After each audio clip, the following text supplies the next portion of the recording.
If you look at videos of special operations carried out by Spetsnaz, we can notice one very unusual thing. In some of them, Russian operators hold their weapons in a strange way. They do not rest the stock of the rifle against their shoulder, but seem to hold it in the air. At the same time, they do not hold the weapon by the handguard, as is customary, but rather by the magazine. What is this strange technique, and why has it become so widespread, particularly in Russian units?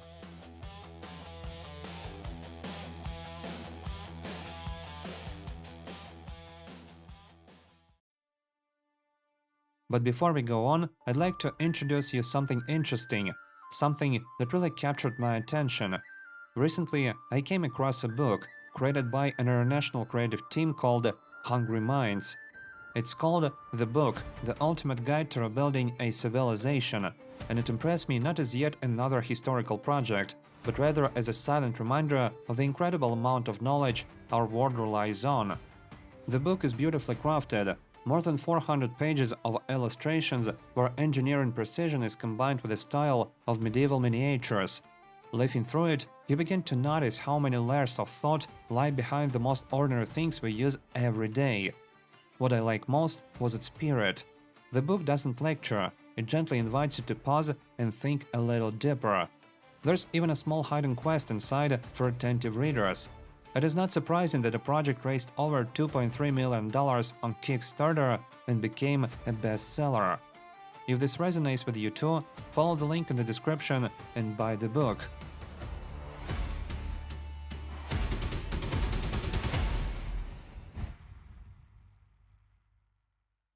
Alright, let's start with the stock. Why doesn't Spetsnaz rest it against their shoulder? What's the point of this technique? Doesn't that affect accuracy and precision? Doesn't that mean higher risks of trauma caused by recoil? Let's dig deeper. It's known that resting the stock firmly against the shoulder while firing gives you far better accuracy and precision, especially when it comes to burst firing.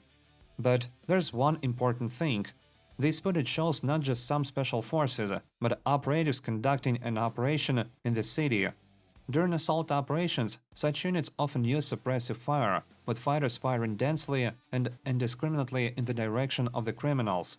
This enables the group to keep moving onwards, not giving the bad guys a chance to pop their heads out, in order to reach the building and secure it. Speaking of recoil, that's really a big misunderstanding. AK recoil can't really harm the shooter. After all, it's no shotgun and no 50 caliber rifle.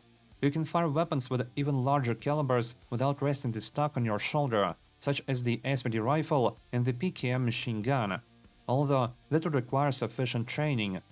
What's more, the special forces use all sorts of attachments to modify their weapons. Muzzle brakes, compensators, silencers, and buffer stocks all significantly reduce recoil, both through their direct function and through their additional weight. And yet, the benefits of this method remain unclear. Well, first of all, this strange grip reduces the length of the weapon, as the stock goes to the rear, making it much easier to check the premises during an operation. It's much easier for operators to move around in contained spaces in that position, and it makes them less visible while picking around the corner. Secondly, it's about the large amount of gear. Special Forces operators, especially those who participate in urban operations, often carry around a tremendous amount of equipment. Thus, resting the stock against the shoulder or against the chest may not always be comfortable. For instance, if the armor vest is too wide, the fighters typically rest the stock a bit to the right, against their arm, and, while using a large protective helmet, they raise the stock as high as it goes. It is vital to be able to reach the aiming devices, as it's nearly impossible to access them by tilting the head with such a bulky helmet on. Interestingly, similar techniques are also used in the West by special units and law enforcement forces. However, it is slightly different.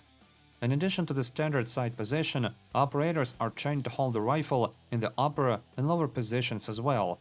Typically, this technique is used for a very short time, when entering a doorway or checking corners. As for holding the rifle by the magazine, there are also several reasons for this. It is commonly believed that this grip is incorrect, because it reduces firing accuracy and can jam the rifle.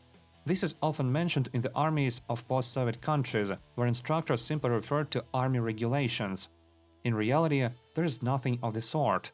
If we open the shooting manuals for 1970, 1984, and even 2000, we will find that the rifle can be held by both the stock and the magazine. Moreover, actual practice and the experience of combat units show that this grip offers several advantages. First of all, it allows the operative to be more maneuverable. Since the point of contact with the rifle is closer to the body, it becomes much easier to move the weapon from side to side. Of course, this grip slightly reduces shooting accuracy. However, for special forces, quick reaction is often more important than brilliant accuracy, especially during short-range operations. In Western countries, however, there's nothing like this, and here's why. The fact is that the main weapon of the Western Bloc is the AR-15 rifle, which differs from the AK in a number of parameters. Firstly, the handguard on the AR-15 is located closer. Secondly, it has a shorter adjustable stock, which is smaller than the one of the Kalashnikov rifle when folded. As a result, the entire system is shifted backward, and it simply doesn't make sense to bend your arm to hold the rifle by the magazine.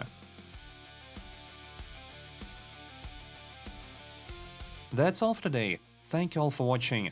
Friends, if you like this episode, don't forget to put a like and subscribe to the channel. Have a good day. See you next week.